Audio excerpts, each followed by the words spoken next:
Il est temps de nous pencher sur le trend des marchés. Les bourses européennes ont globalement clôturé en hausse sur fond de stabilisation des marchés obligataires après la forte poussée des taux en fin de semaine dernière. Les rendements allemands à long terme ayant notamment atteint un plus haut depuis 2012.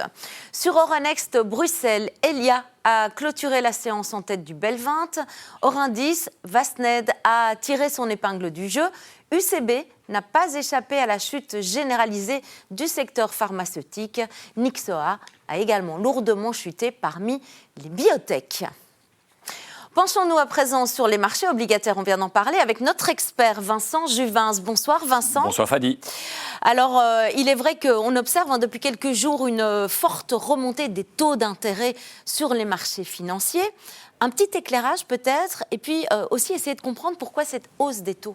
Alors cette hausse des taux, elle a commencé en début d'année. On a vraiment une hausse qui, depuis le début de l'année, est à peu près 1,5%, notamment sur les obligations belges à 10 ans. Mais ça s'est intensifié depuis le début de la guerre en Iran. On a évidemment un choc inflationniste, et ça s'est encore accéléré ces derniers jours, suite à la publication d'un certain nombre de chiffres d'inflation. On voit depuis la semaine dernière que les chiffres d'inflation en Europe, aux États-Unis, dépassent les 3%, et que même dans finalement l'un de nos principaux fournisseurs, la Chine, qui connaissait une certaine déflation qu'il exportait, que là aussi l'inflation remonte. Et pire, j'ai envie de dire, puisqu'on commence à voir que les prix à la production en Chine et aux États-Unis augmentent assez significativement. Donc ça veut dire que c'est l'inflation de demain, c'est qu'elle commence à s'installer évidemment dans les chaînes de valeur. Et ceci évidemment a fait remonter les taux d'intérêt la semaine dernière. C'est pas le seul facteur. Alors évidemment, ce choc inflationniste induit finalement une réévaluation des perspectives de politique monétaire des banques centrales et quelque part interroge sur la soutenabilité des finances publiques, puisque c'est un nouveau choc, évidemment, pour les budgets, notamment de l'État belge. Vincent, on parle justement de ces banques centrales, vous l'évoquez à l'instant. Qu'est-ce qu'on peut en attendre ? Alors, les marchés en attendent tout d'un coup beaucoup, alors qu'on s'attendait à une politique qui allait globalement être accommodante cette année de la part des banques centrales, c'est-à-dire une Fed qui allait baisser 2-3 fois les taux d'intérêt et une BCE qui n'y allait pas y toucher. Les marchés n'attendent plus de baisse de taux de la Fed et attendent même des hausses de taux d'intérêt de la part de la BCE. Donc, on a, je dirais, à l'évidence, une politique monétaire qui sera beaucoup moins favorable pour les marchés obligataires. Il y a certainement beaucoup d'excès dans les attentes des marchés aujourd'hui. Alors, mes collègues économistes s'attendent à une hausse de taux de la BCE cette année. Oui. On verra pour la Fed plus tard. Mais enfin, la conclusion que les marchés obligataires en tirent, c'est que finalement, les baisses de taux qui étaient initialement escomptées ne viendront pas, ce qui vient gripper évidemment cette machine obligataire. Alors, des taux en hausse, ça signifie aussi des coûts de financement plus élevés pour les États. Est-ce qu'il faut s'inquiéter de ça ?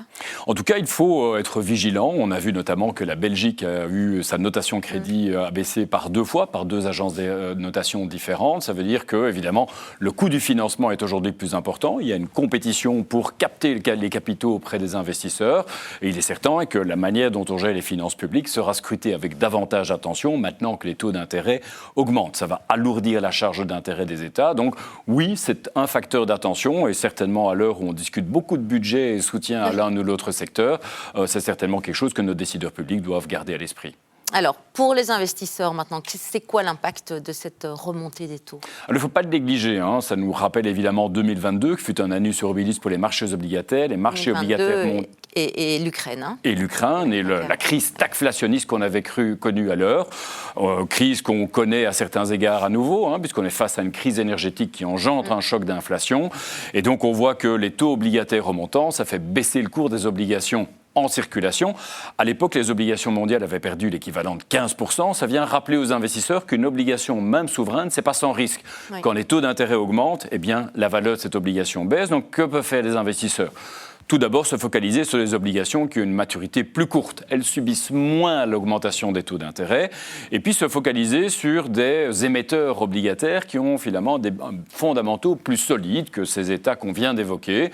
Et on les retrouve paradoxalement au même endroit. C'est-à-dire que les entreprises, aujourd'hui, se distinguent de nombreux États par des fondamentaux qui sont solides. Leur endettement par rapport au PIB a plutôt eu tendance à baisser ces dernières années, au contraire de ce qu'on a observé au niveau des États. Et puis, une entreprise se finance refinancent généralement à 4, 5, 6 ans, mais pas à 10, 20, 30 ans. Donc on a des maturités qui sont beaucoup plus courtes.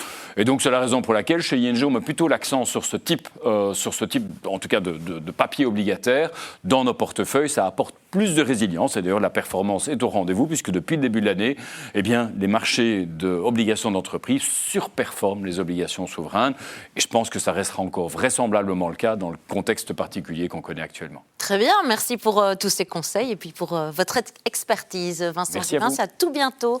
C'était le Trends des marchés du jour en ce lundi 18 mai.